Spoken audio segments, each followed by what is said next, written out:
You're very welcome to the Irish Political Roundup, the County Councillors Caucus Roundtable discussion. The County Councillors who are the forgotten powerhouse of the Irish political system, with me, Roisin Cleric. And me, Paul Brophy. And today, Roisin, joining us here on episode 8 of the County Councillors Caucus here on the Irish Political Roundup, we have a mix of new and very experienced faces today. We are joined by a familiar face here on the Irish Political Roundup in Councillor John Lahey, who is an independent councillor representing the Burr local electoral area on Offaly County Council, and he is also the current Cathaoirleach of Offaly County Council. John has over 16 years' experience as a public representative. Also joining us today, and someone that's would be familiar to our viewers here on the Irish Political Roundup, is independent councillor Michael Sheehan, who represents the New Ross local electoral area on Wexford County Council. Michael has over 26 years' experience as a public representative and is a former Cathaoirleach of Wexford County Council. And our third councillor joining us today, he's also a very experienced one, is Councillor Joe Kelly, who represents the Tramore West Waterford local electoral area in Waterford City County Council. Councillor Kelly has over 21 years' experience as a public representative and is a three-time mayor of the Waterford metropolitan area as well. And our fourth and our relatively new councillor joining us today is Fianna Fáil's Councillor Tommy Cahill, who represents the Kenmare local electoral area on Kerry County Council. Councillor Cahill was opted to Kerry County Council in December 2024 after his dad, Mike, was elected in the general election representing Kerry. Gentlemen, you're all very welcome to the Irish Political Roundup. Thank you. Thank you. I think this Thanks. is from our chats before we went on air. I think this is going to be very interesting and very uplifting. With plenty of crack, our podcast tonight. So, gentlemen, so what is coming up in your county councils? What are you hearing at the doors, and what are you bringing to emotions or anything that's coming up that you're bringing to your county councils? Michael Sheehan, let's kick off with you. Yeah, well, thanks, Roisin, and thanks, Paul, and hello to everyone. And I won't say Tommy's name in case my internet connection goes a little bit nuts too. But look, like everyone else, we are probably at the end of a year of meeting fatigue because we've just completed our normal meetings, and then towards the end of December, we always get all the SPCs that have to be scheduled, so all that sort of stuff. So from Wexford County Council, I mean, we literally have had meetings every day for the last 10 days. And on top of it all, then the icing on the cake then is we have completed our budget. And like every other local authority, there was a limited time period when the budgets kicked off. Started actually back in August with the public notice and the notice of changes that could be made. And then it goes through several different procedures, several different process. But last week we had our budget meeting, our annual budget meeting, where we have to go through all of the different stages. And that was approved. Literally, we decided in year one, as you know, it's a 5-year term. We decided in year one what the variation of the property tax would be, and it was going to be at that rate every year for the 5 years. So we have not changed the level of property tax that we are charging, and we haven't changed rates this year at all either, because we just feel where we are in the economy, we're holding the line, and so far so good. And then next week we'll go straight back into our regular December monthly meetings. And yep, I'll have two motions there. One of them actually, and it's an area that, you know, we probably will have to look at again in 2026 nationwide. It's the powers of the local authority, and something we have discussed here on the program several times is the treatment of animals. And if you want to have a look at the New Ross Standard this week, there's a front page story about a poor innocent dog, literally, you know, just treated so badly, emaciated. They had it tied, whatever they had it tied up, they had a phone cord that had become embedded into the dog's neck, and something happened where the dog got out and got hit by a car. So it was just an absolute mess.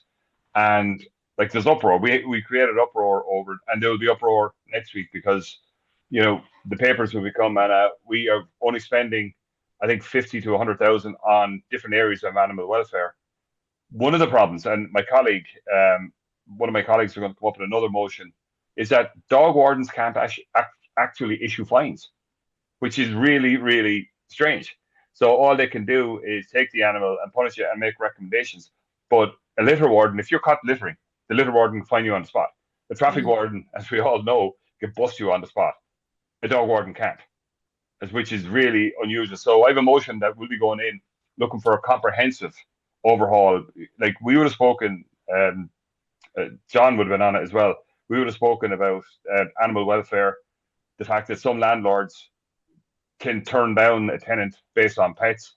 Happily, that motion that we had was passed, and now the government has announced that they're going to end the practice of discrimination on animals. But in terms of this, yeah, look, we're going to go back and have a look at this whole welfare issue for animals because it's simply not good enough. And whoever that owner of that poor dog is, I hope they're having sleepless nights because they will be getting their day in court. They absolutely will. So other than that, it's galloping on now. Like the rest of the lads, they'll tell you, we're all turning on Christmas lights. Santa's appearing. The place is looking fantastic. And we're really hammering as hard as we can. Shop local. For every €1 in the town, you're going to support 4 jobs. I know Temu is grand, Shine is grand, Amazon is grand. It ain't the same as walking down, getting the feel, the smell, the sounds, the lights, and everything like that. So other than that, no, not really doing much. I would imagine. So.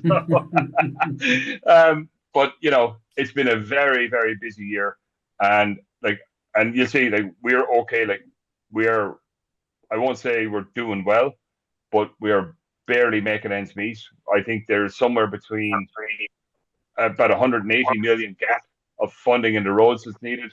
And, we're literally trying to do everything that we can with very limited resources. So, but other than that, like it's been very good throughout the lot. And then yesterday we had a very good day where the Oilgate to Rosslare motorway is a part of the National Transport Framework. So that is a very positive move for the county and for the Southeast and for Waterford, because now you can get into your car in Dublin, drive the motorway the whole way along, and starting in 2030 is when the construction will begin. You'll continue the whole way right down into Rosslare Europort. So like it'll be sustainable. It'll be better for the environment because you're not going to have cars sitting and trucks sitting and everything there. And plus for commuters, it's going to be so much easier not to have all this congestion. So, there's huge things coming down in 26.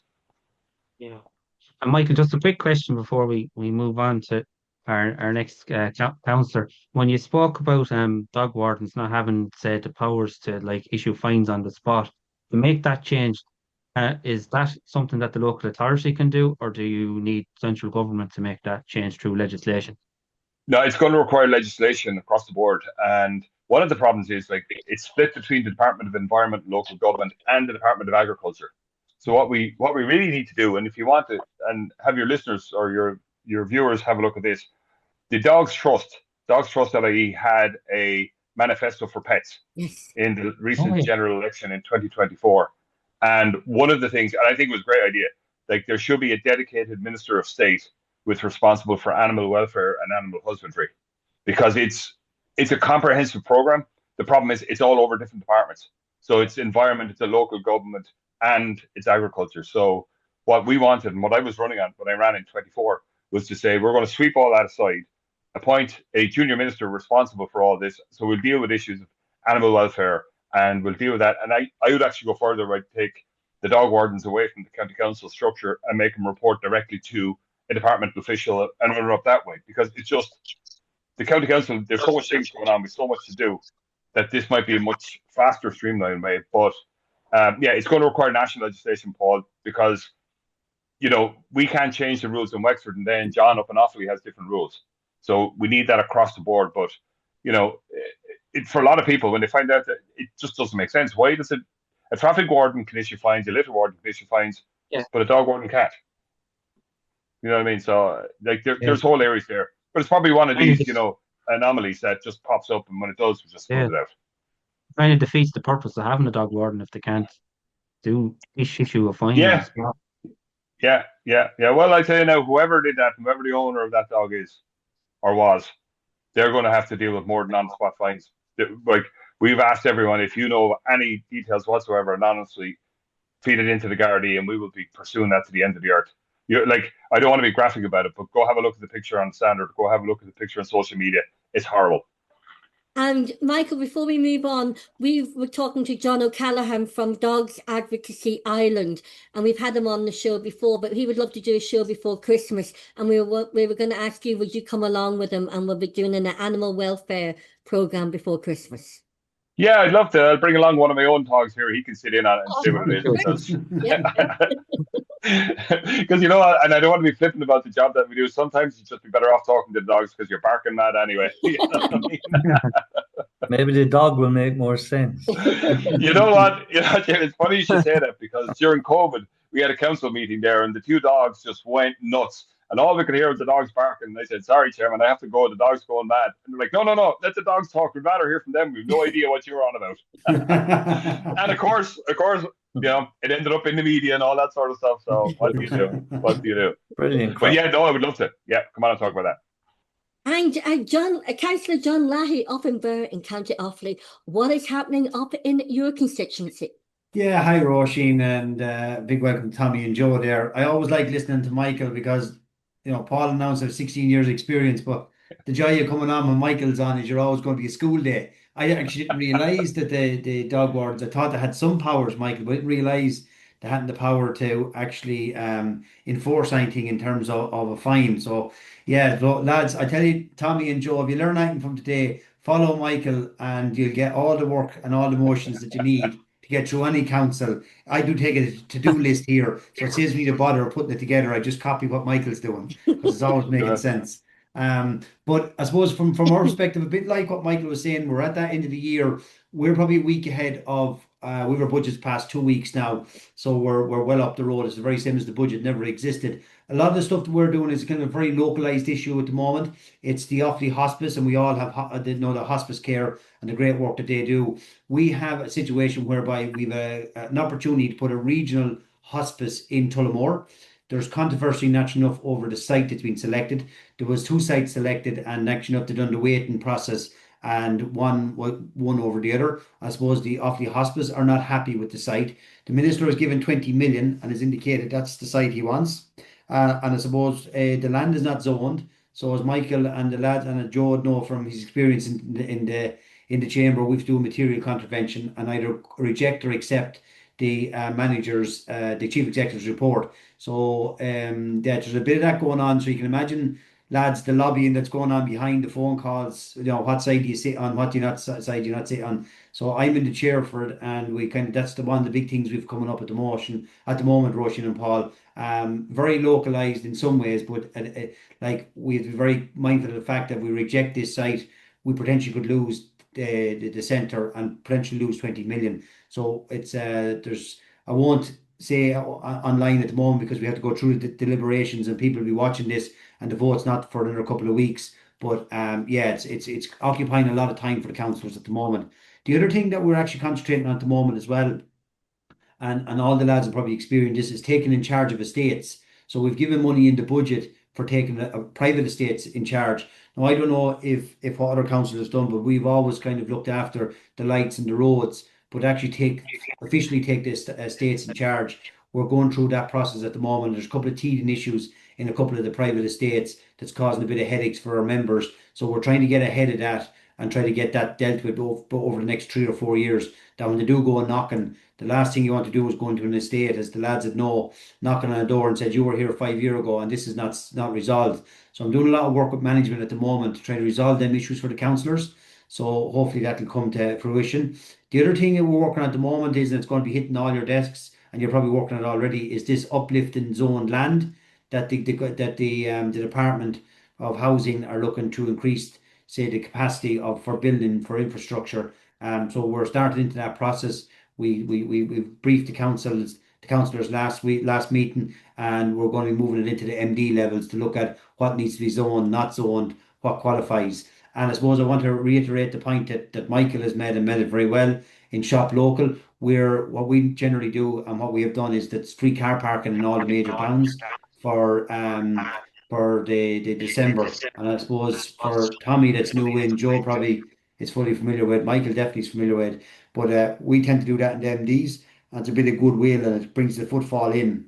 And we've also given additional money to lights for the MDs for Tullamore, Eden, Derry and Board. Again, very much driven focus in bringing the footfall in for the Christmas months.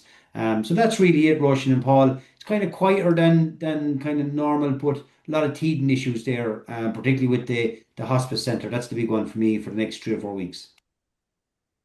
And that's thank you for that. And we're moving on to next one on my screen is Councillor Tommy Cahill down in Kerry. You're very, very welcome to the Irish Political Roundup's County Councillors Caucus Roundtable. Thanks very much, Roisin and Paul, for having me on. And look, it's great to, I suppose, iron out a lot of the issues that are happening locally. I suppose in terms of County Kerry, I suppose there would be a lot of similarities to other local authorities. I suppose the one I would start off with is housing, because look, it's the number one issue in the country. It's the government's number one priority. I've called on Kerry County Council to treat it as their number one priority, and they are doing so, to be fair. I suppose all along in Kerry there was a lack of affordable housing, and finally we have come to the stage where we'll be initiating an affordable housing scheme. It's actually going to the Housing SPC scheme or SPC in December, and look, I suppose they'll be putting out for tenders for there. So look, that's very positive. I suppose the other thing in terms of housing is have a balance of social, affordable and private. I suppose why I started off on affordable there is because I feel there are I suppose there's a group out there, we call them the squeeze middle, that have good, decent jobs there, but they're above the social housing threshold. So I think we need to do more for them in that respect. Obviously, planning, I suppose policy is restrictive. I suppose I had great grievances with I suppose not allowing people to live locally if they wish to do so. I think there's a push to kind of push people into town centres and villages, but in rural Ireland, I think you have situations where people that may come back from Australia or Dubai or wherever they are, and they want to live close by to their parents, as they get older. So if they wish to do so, I think we should allow them to do so. I suppose another thing is, unless you have a hard number, you have, I suppose, you don't have the greatest chance of getting planning permission. So look, the reform that's coming in that respect is very positive from Minister James Brown's department. I suppose in terms of infrastructure projects, and I suppose this links into housing as well, but wastewater is a huge issue, and I was delighted to see Ishgairn, I suppose, be allocated a significant and substantial amount in the National Development Plan. So in Kerry, across, I think there's over 40 villages in Kerry without, I suppose, adequate wastewater schemes or treatment systems, and that's stifling growth and development of housing in our towns and villages. Wastewater projects as well, on average they take up to 10 years, which is just far too long. And there was an announcement on wastewater projects this evening, actually. But in terms of that, we have one in particular that was announced 2 years ago. And we were told in the PQ reply only lately that it was going to take a further 7 years before it gets through planning and construction. So the timeline of delivery is a huge issue in the country at the moment. It doesn't matter whether you're talking about, I suppose, housing projects, wastewater projects, substations, infrastructure projects. I think that's one thing that the government really need to focus in on. I mentioned road projects there. We have the Ring of Kerry N70. We call that, myself and my father, Ireland's premier tourist route, and unfortunately large parts of that, up to 70% actually, and council officials and engineers will tell you this, that 70% of it is actually substandard. But I suppose even Carsevine town there, there is no doubt about it, and we've showed the Taoiseach the state of the street going through Carsevine town. It is the worst street in the country, not just Kerry. So obviously you have constraints in TII funding, which is, I suppose, stifling these projects getting done. I suppose in terms of, look, we had some positive news there in terms of the N22 Killarney bypass, Killarney Farnfore route. It was allocated 500, half $500 million and included in the Department of Transport sectorial plan. So look, that's most welcome and most positive.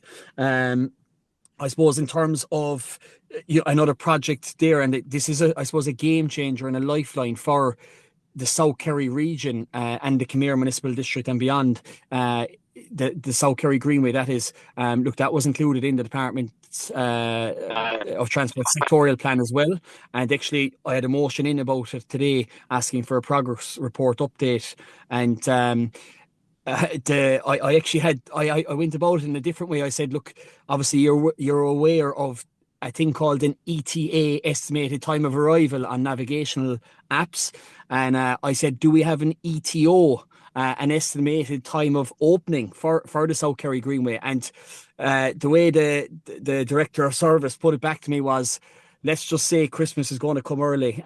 So look, that's huge news locally, because there is, I suppose, a morale element to this as well. And I suppose people in I suppose, our part of the world feel like, projects just take too long. So this is a nice little boost before Christmas that, look, they're seeing real progress. And I suppose, the opening of a section of it will be a boost. I suppose in terms of the budget, then, look, we just passed our budget on Monday, 248 million, the largest budget ever in Kerry County Council history. I suppose, Michael, you mentioned about local property tax. We had set ours in 2024, and look, that's set for 2025, 2026 and 2027.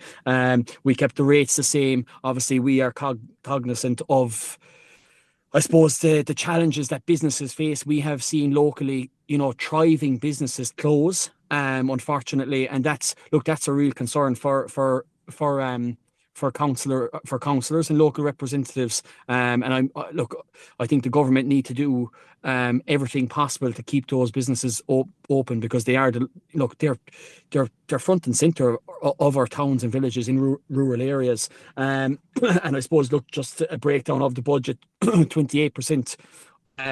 68.8 million of that is going on housing and building, 24% on road transport and safety, which I suppose is about the 59 million, 60 million mark. So look, that's kind of the breakdown on what's happening in Kerry. I've no doubt there's other councillors have similar issues in their own I suppose, areas. But it just, one thing I would like to just state there is, it's interesting how, animal welfare there, Michael, in your area is, a huge concern, whereas it's not as much down here in Kerry. So I suppose that's the great thing about this political podcast. So that's my take on County Kerry and the challenges we're faced with. And County Kerry, you are a tourist destination.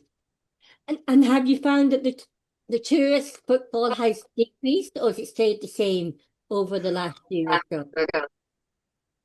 I suppose we're very lucky here. I suppose there's a couple of different parts to Kerry.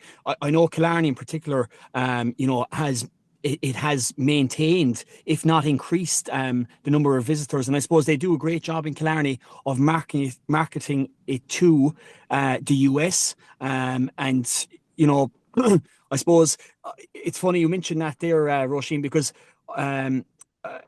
I had a motion today about the Skellig Michael, and there was a recent report about outlining, the threat that it faces due to climate change. And I was just asking Kerry County Council to liaise with, the Office of Public Works to secure, that, I suppose, tourist attraction, because if something like that was damaged and it was closed, like it would have a hugely negative impact on the number of tourists visiting South Kerry. Look, we'd always, I suppose that's one thing myself and my father always would like to work on and be innovative in that sense. Like lately there I called for a nighttime market scheme to be piloted in Kerry. I think in terms of tourism in Kerry, I think you need to diversify your portfolio. Say if you're like an investor diversifies his portfolio, you need to have a number of different attractions for visitors, because sometimes, obviously with the threat of climate change, you might have a scenario where the Skellig Michael might close, because of the danger of rockfall and so on. So yeah, look, I suppose overall we're lucky that we have maintained the number of tourists visiting our county. And the last thing I'll finish on, Roisin, is one other thing that my father actually experienced in Taiwan was they sat into a simulator, an immersive simulator, and it basically took them through the, I suppose, large sections of Taiwan, and it looked like you were flying over it. So I've actually motioned in about that Kerry County Council might explore the feasibility of having one in Tralee or Killarney, so that people that are short on time in their trip can actually experience this in a simulation environment. And the one thing about Skellig Michael is that it's actually aligned with a lot of other monasteries across the world. It's just a straight, they call it, is it the Sword of St. Michael or something? They're just straight line. How did they get the Skellig Michael aligned with all other monasteries in a straight line across the world? I just think that's amazing. Fascinating, isn't it? Yeah, yeah. You're right. Yeah. Yeah. And talking and as well with Kerry, you're close to the Limerick airport, so that helps with the tourist destinations and tourists going there as well. For sure, yeah. Look, I suppose Cork Airport is only it's only an hour from Killarney. Shannon is only from Tralee. It's probably the bones of an hour and a half. And obviously we have our our own airport, Kerry Airport, a very popular.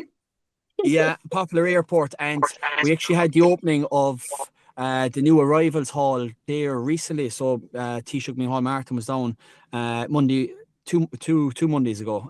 So look, that's that regional airports like that are very positive, and we'll be hoping to, I suppose, increase the number of flights going to different destinations. And I know one in particular has been sounded out in terms of Belfast, and it would be great to kind of connect those to, I suppose, Kerry Airport and Belfast City up would be fantastic. Well, it'd be lovely if you had one up to my hometown, the town I love so well, Derry, to Derry City. And thank you so much. Stripes, as they say, Roisin. And thank you for that, Tommy, and you're very welcome to the Irish Political Roundup, County Councillors Caucus Roundtable. And moving on to our newcomer to the podcast is Councillor Joe Kelly from Waterford. And you also have plans of extending your airport with a new owner of the airport, Councillor Joe Kelly. That's correct, Roisin. After many years, probably 20 years, we finally kind of cracked it, but we cracked it ourselves with practically zero help from the government. I have to point that out, and successive government. So it's not just Mike or Tommy; it's everybody before him. With the government having put people through so many hoops and circles and traps and smokes and mirrors, the investors that were prepared to put in 50% of the money really just pulled out. They said, look, businesses can't wait around forever, which I believe was the idea of the department anyway, to choke the thing to death. So lucky enough, one of the main shareholders got an American investor to come in with all of the money. So we've eliminated the government and the department and their ministers and their TDs and their whatever they are, mandarins, from the process, and we're driving on ourselves. So that'll be great. That's expected to have flights in 2027.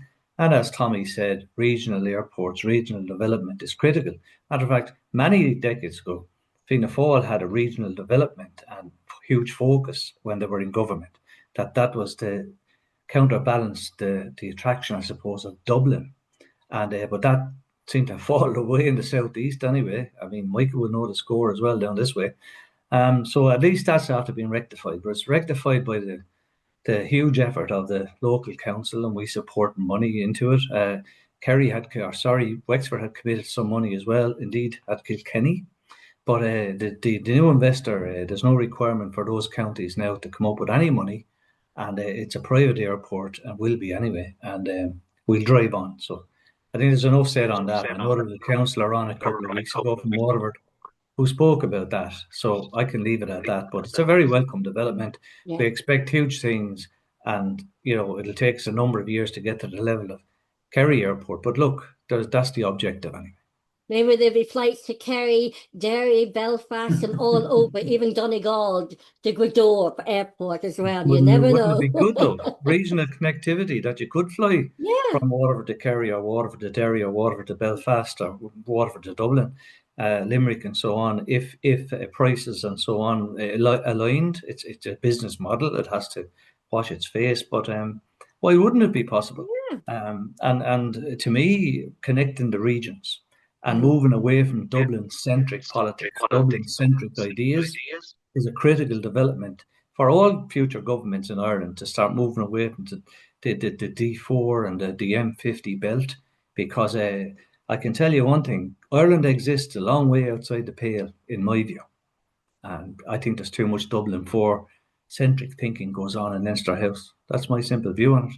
And Kerry and Wexford, Offaly and Waterford and Tip and Kilkenny have an awful lot to offer to this country, and probably not properly recognised. That's my honest opinion.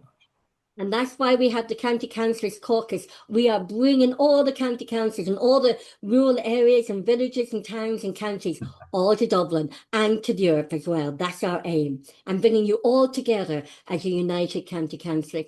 So, Councillor Kelly, what is happening in Waterford? What is happening? What are you bringing to the county council? What motions are you bringing? And what's happening on the doors and in the supermarkets and car parks? Well, a hot topic down in Waterford in the last week was again the budget, because we had our budget meeting on Wednesday the 26th, which was passed by, we have 32 councillors, we have 30 for and 2 against, so a very substantial support for the budget. But what was interesting, and why I wanted to bring it into the caucus today, to see what are my colleagues around the country, have they come across the same? We had a proposal, and now the actual position, but a proposal of a 3.5% increase on commercial rates, quite low in my view. And previous years we had either less than that or indeed none. So there was time to make an adjustment. But we ended up with a major campaign, email campaign from small businesses, mostly in Waterford City, but elsewhere, all about how their shops are struggling and all the rest of it. And everybody recognises how difficult the economy is and how it is to survive in small businesses. I had a business myself for years, so I know exactly the pressures. But what we found was that it was very focused on elements that weren't, I suppose, fully accurate. Like, for instance, the rateable valuation, the ARV, the annual rate of valuation, on itself, it's a combination of 2 things in the equation. It's that plus what's said by the valuation office, and the 2 together gives you the rate. And so it went out there that Waterford was the most expensive city in Ireland for a business to exist in.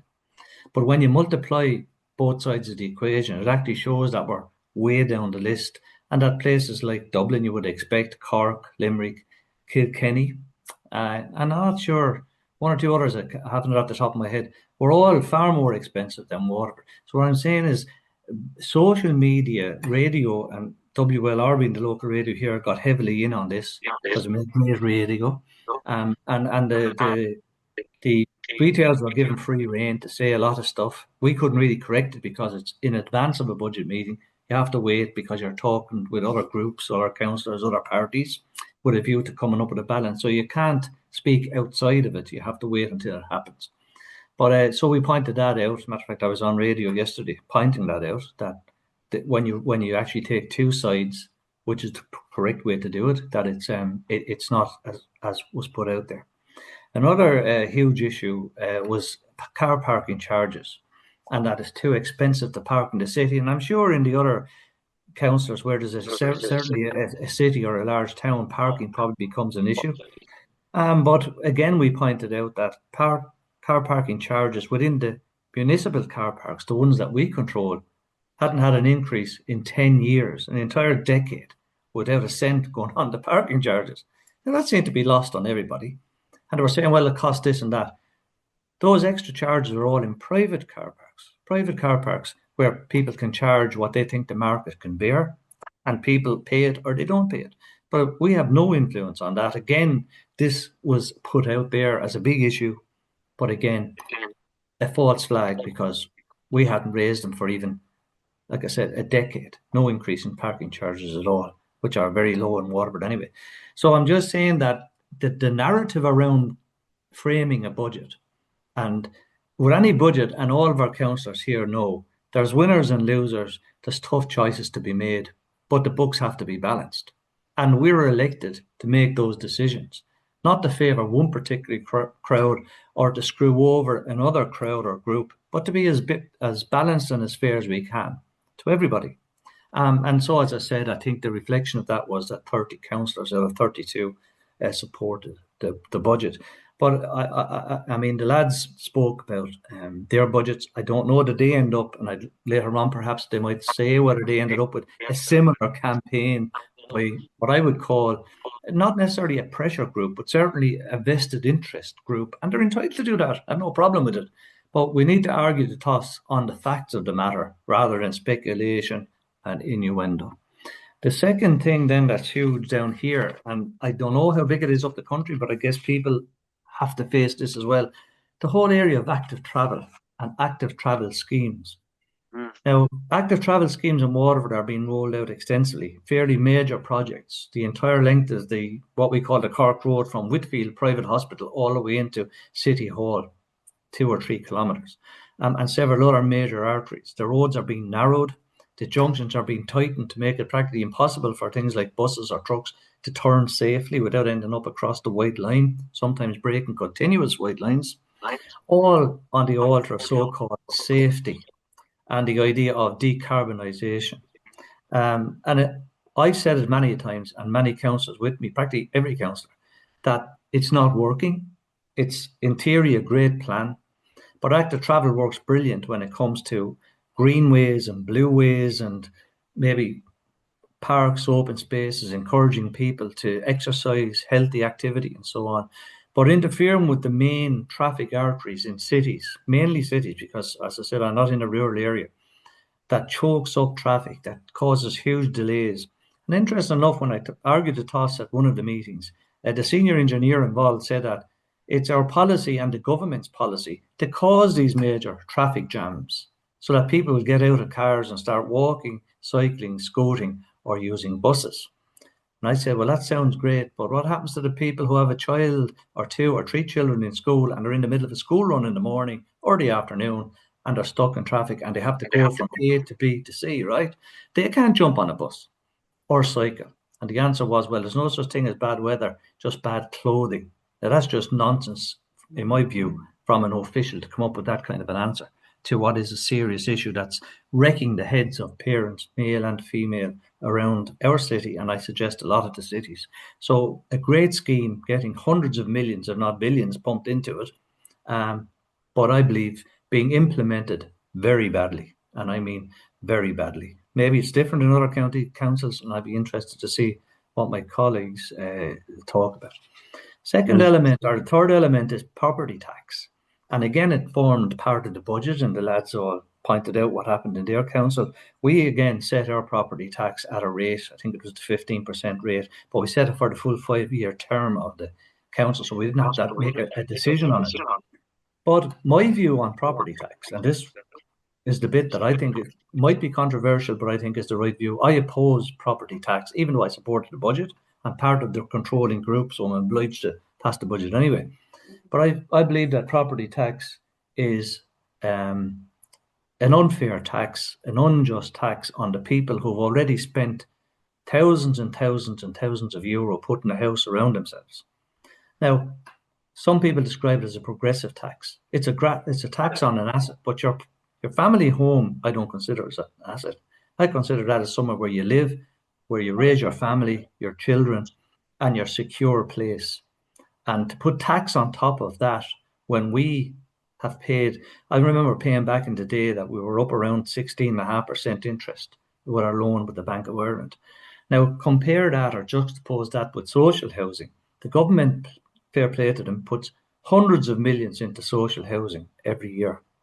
They don't have that burden on those who bought their own houses and paid out of their own resources, often very limited resources. So to have another tax on top of that, I believe, is just immoral. And the sooner that's abolished, in my view, the better. And I'd link it similar to another tax that was supposed to be a temporary one, the USC, the famous USC, brought in times of emergency to be done away with when the country was doing well. Country has never done better in terms of income, but the USC is there to stay, it seems, even though there was some vague reference to it in the budget and certainly the budget before that. Another, in my view, immoral tax on the hard-pressed people of my area and indeed this country. So I think that's something that, again, my colleagues may have views on, and I welcome any debate around it, but I think it's something that really has to be looked at. The last election, I believe there was one party, and I'm not a member of the party, by the way, Sinn Féin had it in their manifesto that they would abolish property tax as an immoral tax on the family home. And the last thing I'd say, just to lighten things a bit, because this political thing get very heavy, bit of fun. You remember the famous 3 goals by Troy Parrott, and it's been reported that to celebrate, Troy and his family went off to KFC and he had a zinger burger. And he was asked, well, why did you do that? And he said, well, lads, sure, you have to lighten things, he said, and we wanted to celebrate, and he wasn't on the beer, thank God. So he had this burger. But it developed into a debate, though, and something that I'm thinking about is, what's the idea then of a reward or self-reward for doing something good, or having a hard week in the office or in the job or on the factory floor? What do you do if you're not going on the beer? Well, a burger might be a good answer to reward yourself. Or indeed, does it lift your spirits? Does it give you a lift in a time we're in difficult times. We can think of a million reasons to be depressed. Let's think of a few to be happy about. So the burger was his one. It leads into the whole mental health and well-being issue too, though, when you get serious about this. As in, we all need a lift one way or the other. Some people go for a walk. Some people will use the very I mentioned the act travels, the greenway, walking in the country, walking on a beach, whatever it is. Maybe that lifts the mood. Or indeed, is all of this just a bad idea? That we're fooling ourselves, that in the midst of lots of world troubles and indeed Irish troubles, that we try and self-soothe ourselves by going for a walk on the beach or having a burger or even having a pint for that matter. Some people might poo-poo the idea and say, look, you're just self-delusional. But I think it's an interesting angle to that debate on the idea of fun and what I would call self-reward for something that you feel you did well today or last week, or somebody else did well, or your family did, and you just want to celebrate it. And it's not all about heading off to the bar and getting flutered. It might be a simple thing like having a burger or a fish and chip or a walk on the beach. And I think that's it's a bit of fun based on what we've already talked about, but I'm just saying it's something that needs a bit of consideration as well. So that's kind of my take on things around Waterford and indeed how they affect the national picture. Thank you. Or maybe, Joe, go down to the RSC and support Waterford, because we all know you're also a season ticket holder with the club as well. I am. I'm a long-suffering supporter of Waterford. Whether that lift your mental health, I don't know. And you go down there to enjoy the game, but you could come home more depressed than you went in, if you know what I mean. But it's not the nature of sport. I'm lucky enough where I live, as I said at the start. I'm surrounded by 3 hurling clubs. And the crack up both this way is only 90 with hurling and soccer and everything else. So it's great fun, I love all sports, to be honest now. I don't really like cricket much now, but nearly everything else I watch, and it's about lifting. I think we as councillors, and I certainly in my neck of the woods, and I think the lads will agree, and even Tommy being a new lad into the game, the pressure is rising every single month and probably year on year. There's more pressures, bigger decisions, everybody's in trouble.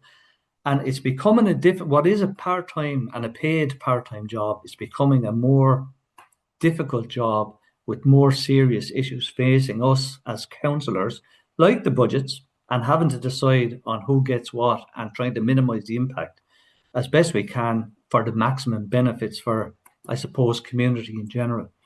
And I think that's something that's not recognised in local government, and I've been in touch with the AIG about it, is that the whole mental health and personal well-being of councillors, given the stresses and efforts and things that, I mean, two of local councillors in Waterford have in recent times, I can't say who they are, have been given death threats. I mean, that's how serious this stuff is getting.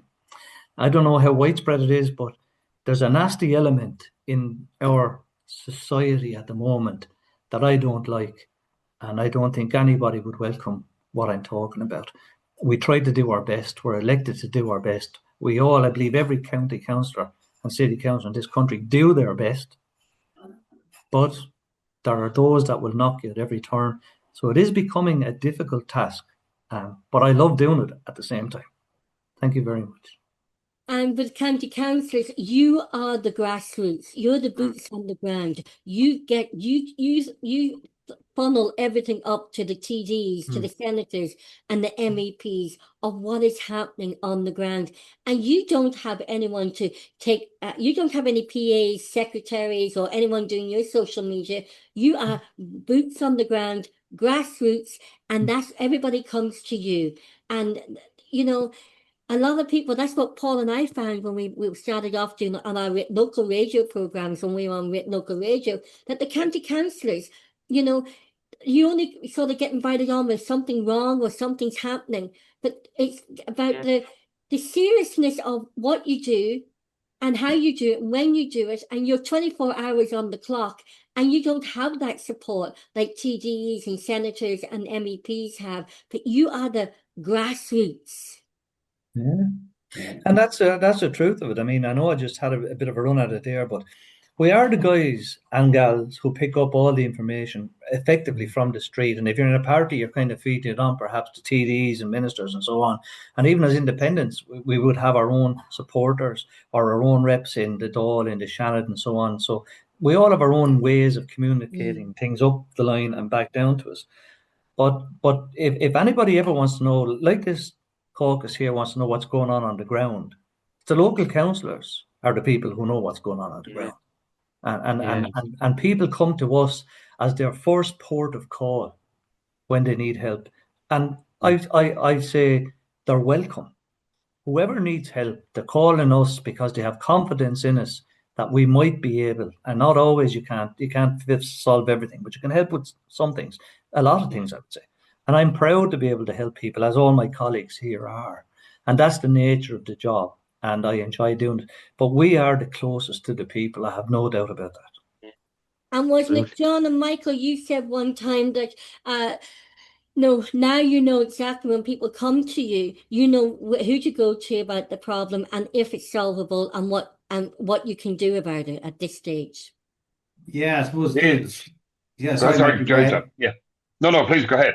Yeah, I suppose that's the key to it. I suppose that takes probably the mystery out of it. That's why Michael looks so fresh at 26 years at it. He must have started when he was 18.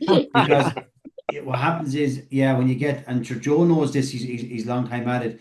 But for Tommy, I suppose he has the backup of his father and maybe the support there as well. That takes a bit of pressure off you when you have that support. But also, if you're a long time in it, you'll know exactly. Like, I've no doubt Michael Joe got questions today, no different than I did on housing and roads, this and that. You're nearly able to give that instinctive answer to say, well, listen, this is what's going to happen here. It mightn't happen as quick as you might think, but if you come back to me in X amount of time, we'll have a look at it. It's not in the roads program for next year. We'll try to get in next year, the year after. They might be happy with the answer, but you're not carrying a load of turn around and saying, I'll get back to you on that, because if you don't know the information, which you don't know when you're starting out, you're telling everyone, I'll get back to you, because you're trying to learn. Next thing you have 30 people on the books, and there's 30 people that's coming at you. You forget to get back to them, or you get back to them, and it carries on to another conversation. It's just ever ending. And I think Michael and Joe would agree that just over time, you just learn how to season it out and prioritize things. Like I always use the example, I could walk into a house this evening and it could be in turmoil and someone could be being evicted or whatever the case may be, and blah, blah, blah. You know, you can't do anything for them. You know what you need to do. But today's Friday, you can't bring it home with you. Monday's the only day that you can deal with that. You know who you need to talk to, you know who they need to talk to. And thankfully, for me anyway, I can put that to one side, even though I know that's an important issue. But I suppose councillors have to, I can hear what Joe was saying in terms of councillors and in terms of, the pressures that's on them. But the pressures are coming from everything is so demanding at the moment, and so everything's so instant. When you went to talk to a councillor 20 years ago, you had to write to the councillor, make an appointment to see the councillor. Now you have the councillor on WhatsApp, text message, email, phone call, and if you don't get a phone call if someone rings you at 11 o'clock and you don't get back to them by 4 o'clock, they're gone onto another councillor and you're chasing your tail. That's just the world that we live in. But yeah, Roisin, experiences, it helps to get through it. And if you can get through that phase, you're a lifer, I think. Yeah. But And there's a I suppose- difficulty, and John and Jim would probably have this as well. When we started first, like, there was no GDPR. Like, do you know what I mean? There was no kind of silos that, if you came to me with an issue, you came to John would go with an issue, we go in, and depending on where you were, you sat down with the town clerk and he said, listen, Paul Brophy has been on to me and what's happening with his house. Now, officials nowadays, they don't like councillors coming in and poking questions like that. So the first thing is like, where's your Section 40? Now, Section 40 is a letter or a form that your constituents give you the right to go in and talk on their behalf. And if official wants to be very official, they can turn around and say, sorry, councillor, I don't have any permission from the constituent to talk to you about their case or on their behalf. And that's the law. The law, like every housing rep we make, you need to have a Section 40 declaration to say that they're okay, I give you permission to talk on their behalf. And so, like, when we started off, that sort of stuff didn't come into it.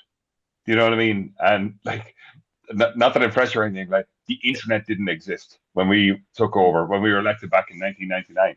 And it's become so open and so immediate, and to some degree, and Jim alluded to it there, sometimes so feral that, before you even have a chance to answer somebody's up on Facebook said, oh, I went to him and he's effing useless and he did nothing, and then other people are coming in out of other countries and getting the house, and you just like, listen, calm down, that's not anywhere near the fact. So it's that type of environment that, and John is right, we're living in that type of environment where people demand immediate response and immediate response immediately. So they want the problem solved and resolved and that sort of stuff. And sometimes these problems are they're all complicated. The difficulty we're finding now, and it'll be very interesting to see how this evolves over the next couple of years, is the amount of people coming to us now, and particularly me, I'm sure the lads get the same across the board. The people who are coming out have, their daughter or their son is neurodivergent or on a spectrum and has additional needs. And how does that feed into the whole complicated housing situation? And like, in a large housing estate, you can't have too many people who can't handle lights and noise, and like, it's an estate. The whole thing is built on noise in some respect. So there's all of this complications coming down. It's not as simple as it used to be, where I need a house, here's a house, go. You know what I mean? Now it's like, no, I need this type of house with this type of services, backed up by medical professionals who will crank out letters to beat the band. And it just makes it so much harder and so much slower. And, we'll see how that works out in time, because I can see a time coming where we're not going to be able to meet those demands, that people are going to come to us with problems that we're simply not going to be able to resolve. And we won't have the resources to, because we just simply can't do it. And I think that's coming down the line. And what Jim was saying about, people getting death threats, I think this year, 2025, was the final agreement and the sign off by the department for a €10,000 security allowance for councillors. Like when we started off, John, like, that was never, like, 10,000 a year for a grant would have been fantastic for anything, but for personal security, see what I mean? So, like, it's gone a very, very rough terrain. And like, I'm glad to see relatively young people like Tommy coming onto the stream there, because we need more young people. We need a lot more councillors coming in. And my worry is, when people like myself and John and Jim, when we're gone and we're no longer elected, like, who is going to, in a right mind, sign up, canvass for a couple of years on the hoof for a part-time job with part-time allowance, and be responsible for everything that's gone wrong and nothing that's gone right? And, for want of a better description, now that it is very much a social media job as well as everything else, it can be very, very, very harsh, not just on you, but on your family. And I think John hit the nail on the head on this one. Right. I I think that the difficulty is, Tommy said Yep. it that in his contribution about the housing crisis being the biggest thing on the agenda. Former President Higgins said it was a housing disaster. And he's right, because if you look at it, the basic family structure was based on everybody having a house or being reasonable expectation of getting one.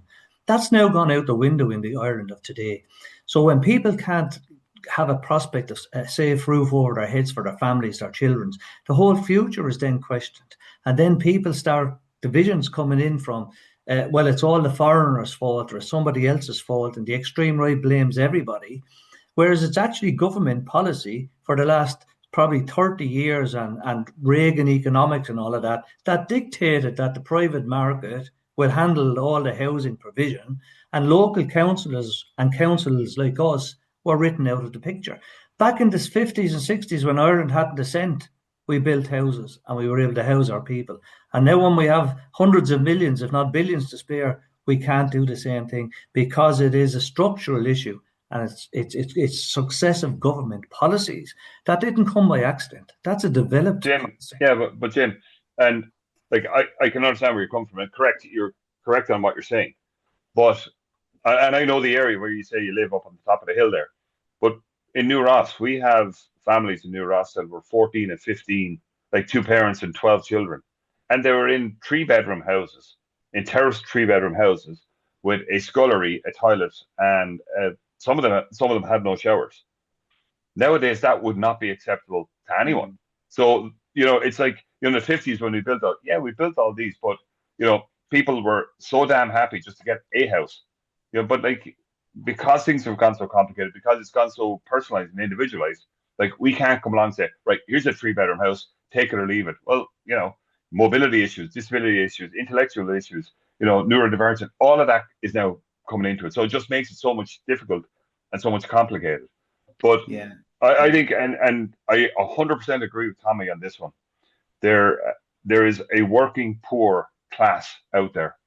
Like if you're a married couple at the moment, I think the figure in my head is €38,000. If you're married with children and you combined exceed over 38,000, I'll have to check that just to be sure. But I think it's around 38,000. If you're over that by a couple of £100, you're off. You're no longer entitled. You cannot qualify for social housing. And 38,000 wouldn't be big money now for a family to survive on. So how do you expect people to survive on 12, 15, 1,700? I think in Waterford, like, rents are around $2,000. Do you know what I mean? So how do you expect people on 38 and then to be told you're not going to get a council house? You're not going to even get to the list for a council house. And I think that's where the problems are going to emerge. And that's where the problems are going to come on, because you're better off on the dole. You're better off not working. You're better off not trying to improve your lot in life, and just go on the dole and then keep your artificially income low and take it from there. So I think there's a lot of stuff that we have to do over the next couple of months and the next couple of years. And I know in Waterford, and I know John spoke about it there too. Next week or the week after that, we have our first meeting with the forward planning section, and every local authority has been given revised housing targets that they have to meet as a part of Housing for All 4.0, whatever the name that they call it now. And we're going to have to go in and rezone and dezone and increase the zoning of housing land. But one of the things we need to push for is not that we need more housing. We need more affordable housing so people can actually afford to live in it, get a mortgage. The difficulty is, and actually, Jim, you and I have a shared experience in this. The difficulty is where you have loads and loads of social housing. It's perfectly fine and everything's good, but they tend to have a very low fixed income, and it's very difficult to see your retail develop, or see any expansion of new shops or anything like that, because people simply don't have the money. You know what I mean? Yeah. And so if you want to see, new shops and everything like that, you need a broader mix of housing that will have a broader mix of people with more disposable income. Yeah. And my absolute worry in all of this, and I know from the pre-meetings with the forward planning, is that our goal when we sit down to do the New Ross area plan is to zone enough land to bring enough houses to get the population of New Ross somewhere between 11 and 12,000. Now it's currently somewhere between 8 and 9,000. So we're going to jump. We want to build enough houses for another 2,000 people. Now the difficulty is we need to make sure those houses are targeted to people who can get a mortgage and are not on the social housing list. Because if not, all we're doing is just create more and more situation where the council has just begun to become one massive landlord, and socially, that's not great for the country. No, I but agree, Michael. when you Just look on at that, Michael, as well. and I finish on this, John. The social cohesion of Ireland is starting to fall apart. The fabric is starting to fray. There's no question. Under the pressures of stuff that I and Michael have spoke about, and John is now probably going to speak, in that the pressures without housing, without a solid base, everything else, health, education, sporting, all the other aspects of life starts to fray, and we end up with conflict with Group A blaming Group B and Group B blaming Group C. And that's my concern for Ireland at the moment.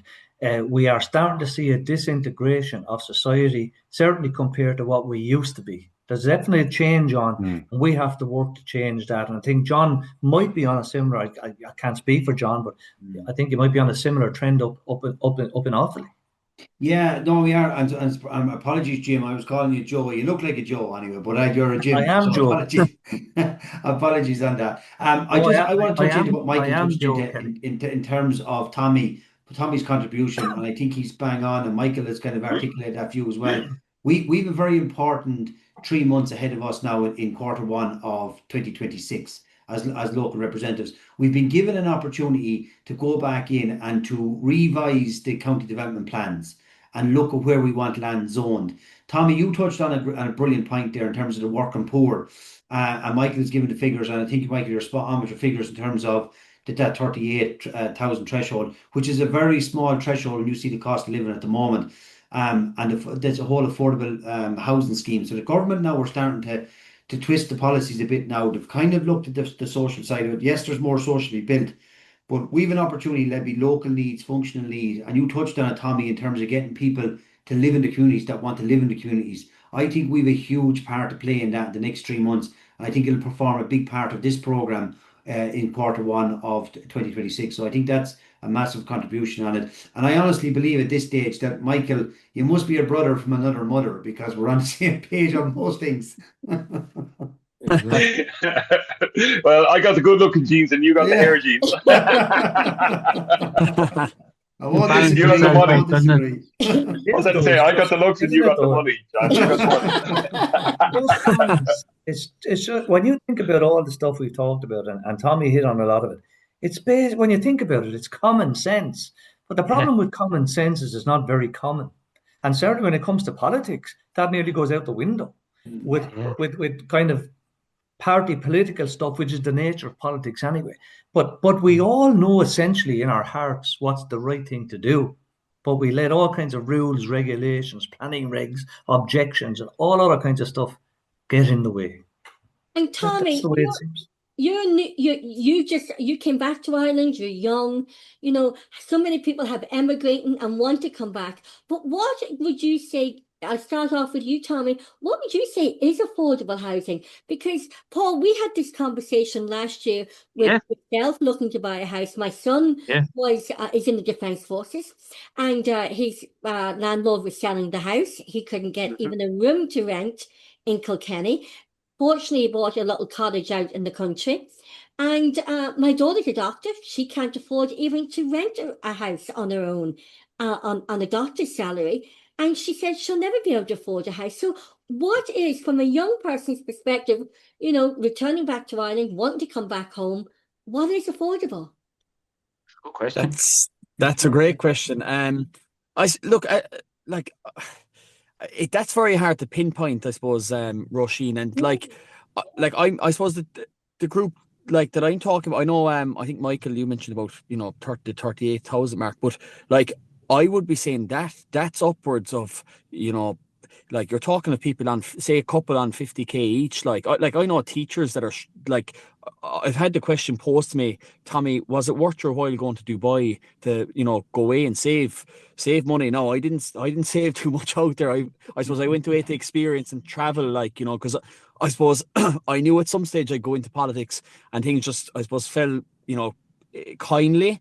And I suppose I did think long and hard. I suppose just on that point, I did think long and hard about politics because, as as the lads have alluded to there, it's I think it's harder and harder to encourage young people into it, especially with because you need to be so accessible, and also I suppose the social media aspect of it as well. Like almost any post we put up now, like, you know, there's nasty comments under. But look, you have to. I suppose you need to build your own resilience. I suppose as you grow older. But I suppose in terms of the affordable housing. Oh, like it's very hard to put a figure on it, but like I know people like on, you know, good wages, not like, you know, better wages than teachers, and they in Kerry they cannot afford, you know, a home like you're talking the 350, 400,000, 500,000 mark in and around Killarney. You know, so like it's a good question, Roisin. I can't really put a figure on it myself, but it's I suppose it's from, you know, people that are above the social housing threshold all the way up to 100 and I'd nearly go 110, 20,000, like, because look, obviously supply the supply isn't meeting the demand that's there, and that's, you know, that's driving up the price of housing, and obviously the cost of materials is increasing you know, year on year. So I suppose, look, what we have called for, look, is the affordable housing scheme to be implemented and initiated. And that is, and I suppose another scheme that was there previously was a low cost site scheme.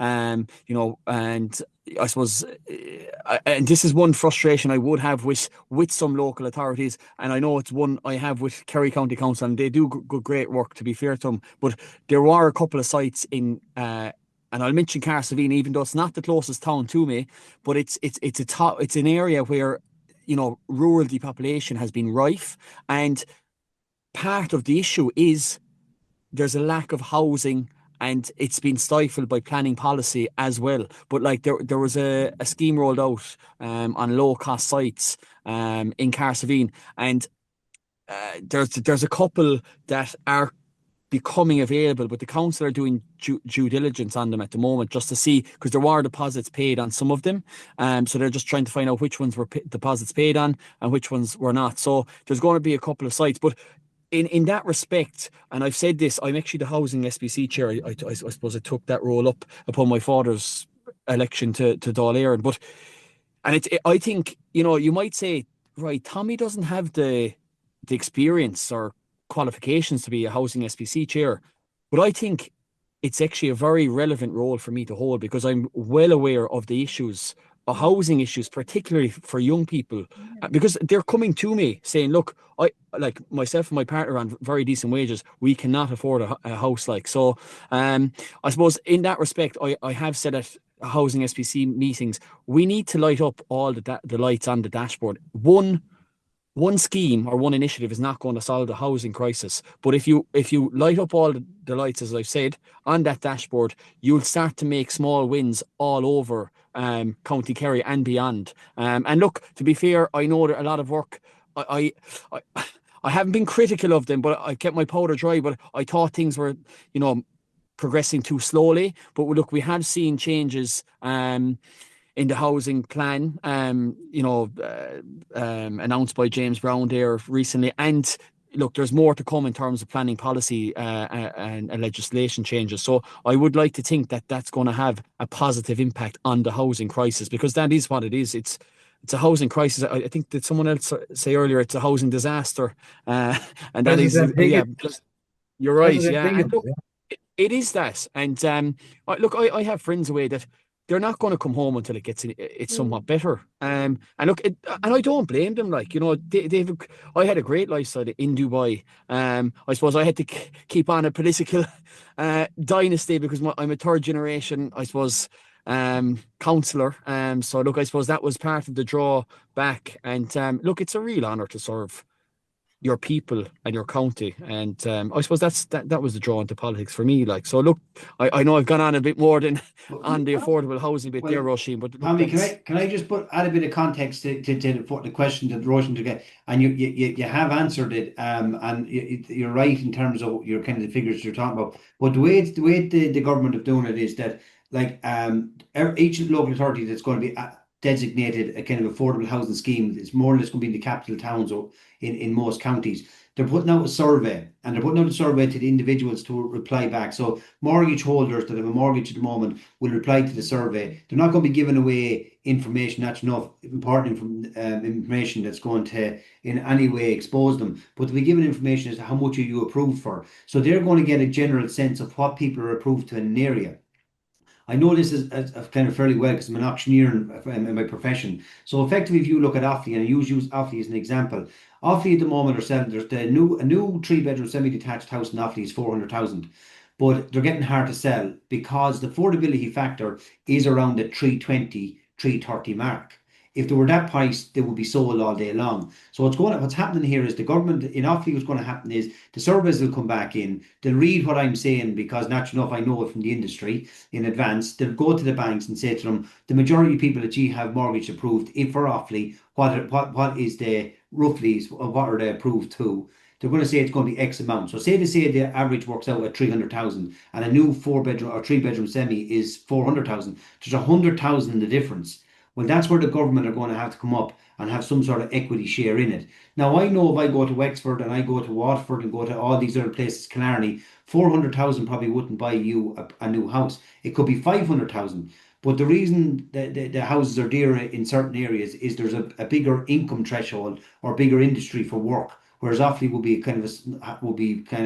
be a poor relation in terms of creating employment. The bog was the main source of employment. That's gone now. So I hope that gives a small bit of context of the way this is going. And once the government see then that in a certain area, that's the kind of the cap number of not cap number, but that's kind of the capped amount or average amount that someone can borrow in that area if they want to get on the property market. And that's the way they're going about it. So I kind of hope I kind of explained that in some shape or form. But the government will have to take an equity in the property. And I think that's the line that's going to go down.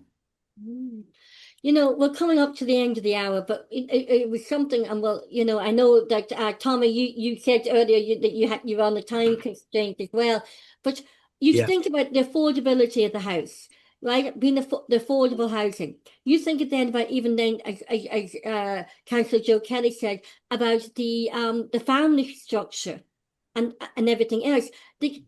The children, they're going to college, they're going away, they're saving, they can't buy a house, they can't even rent a house, and then they can't afford to have children because they can't afford the mom to stay at home or the dad to stay at home, and then the childcare is on top. But maybe that's a topic for another conversation. Yeah, exactly. But, Can I just say, Roisin, yeah. before you move on there? And I agree with what the lads are saying. A couple of weeks back, I was doing an economic talk with the group of students, and we're talking about just different philosophies and different rules in economics. But the lead into it was like, could you tell me the top 3 things, if money was no object, tell me the top 3 things you would want, wish, and go for? And the first thing they all said, I'd actually buy a house. Wow. And you know what? Yes. It stopped me dead in my tracks because, you know, you had unlimited any money to do anything. They're like, I'd actually just buy a house. I wish I could get a house. Yeah. Wow. You know what I mean? And that just stopped right there. And, you know, just, you know, a bellwether, just a simple statement like that just shows you where it is. You know what I mean? For all the stuff everybody wants, it's the basics. They just need a house, you know, and I 100% agree with Tommy. It's like, you know, people on decent incomes are caught. They're absolutely caught, like to the point they'll never get a mortgage. And like, how do you expect them to save for a mortgage and at the same time pay extortionate to re-rent? You know, you just can't. It's not going to work. And so there's going to be a crack there, and that's where I think Joe's right. Like the cohesion comes apart there because, like, you can see people getting. And just to remind you, an average council house being given out now is somewhere between 200 and 400 grand. Yeah. You know, per unit. Like we're starting 60 units in Wexford for 24 million. You know what I mean? So people who are working, and like I said, that family, they're off the social housing because they're a couple of grand over the limit. So they have to fend for themselves, and they look around, and this is where I think Joe's kind of finger on the pulse on this one. They look around and they see people who are not working get a 400 grand house for 50 quid a week. Yeah. You know, that can't continue. That, you know, that's not going to build any social cohesion. All it's going to do is build resentment.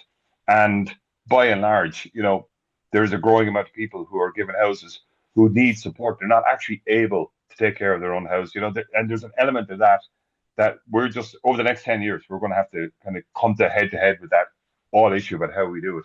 And there's ways of dealing with them, and there are solutions out there, but we just got to be kind of bright and articulate and think outside the box, especially now that all of the development plans across the country are now going to be reopened up. Yeah. One just on that, Roisin, my son runs a fairly big company up in he won the senior manager, but he Do you want? put in the I fact might that just shoot off. they're Joe, if you don't mind. sorry, no bother, Tommy. Thank you But so much. they're trying to Sorry, recruit Roisin at the moment, right? Thanks, guys. And he told me one of the biggest Tom. things, one of the first questions that possible employees, highly skilled, asked them in the Kilkenny area or indeed into Wexford or Waterford is, can you help with housing or can you provide us with a house? And when they say no, the guys are telling them, thanks very much, we're going to London or we're going to Boston or we're going wherever. And he said that brings it into, like, the whole employment structure is being undermined in this country, and the potential for expansion is being completely restricted because people cannot get somewhere to live. And he said he's trying to recruit employees from India, Pakistan, wherever, highly technical guys and girls. And when they asked the question, he said the most common question that's now coming up in his interview process is, can you help me with housing? Because I know there's a problem in Ireland. And when he says no, that's pretty much the end of the interview. And I think that in a nutshell explains where we're heading. And perhaps that's why we need a national housing agency or a building company that actually builds houses on behalf of the people, as opposed to the entirely private sector. And the old Keynesian economics, the market will decide, the market will set the rates. Well, we can see what the market has done to Ireland. And I'm saying we cannot follow the same logic now.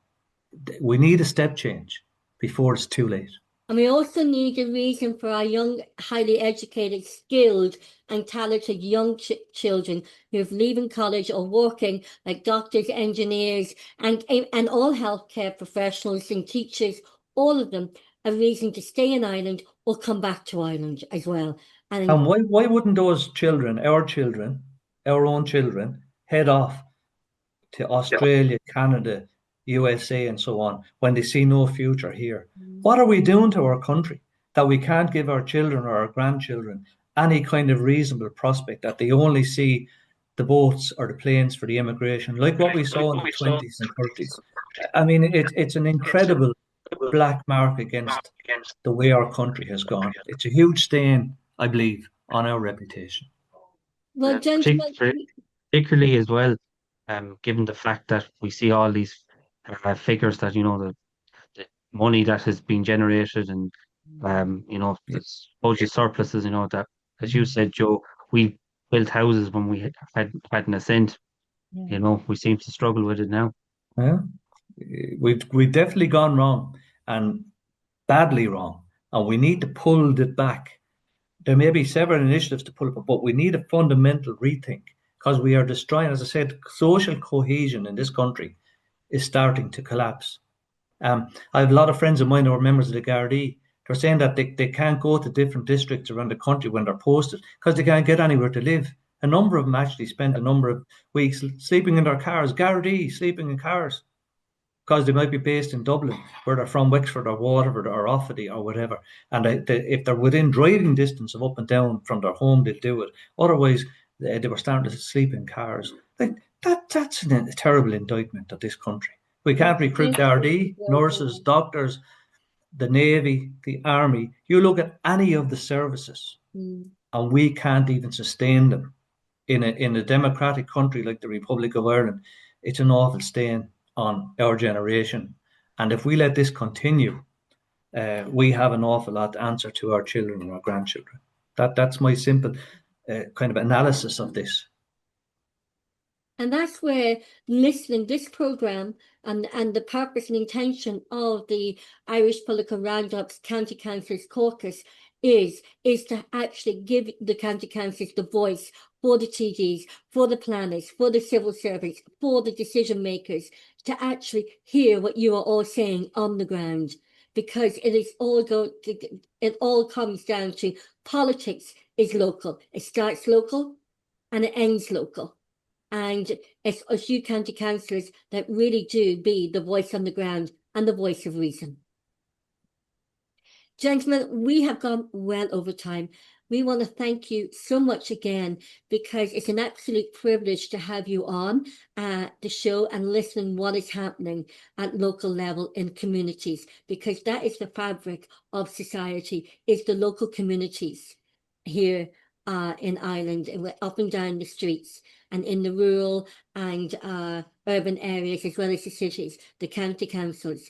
And thank you so much for what you're doing. And thank you so much indeed for coming on here on your Friday night.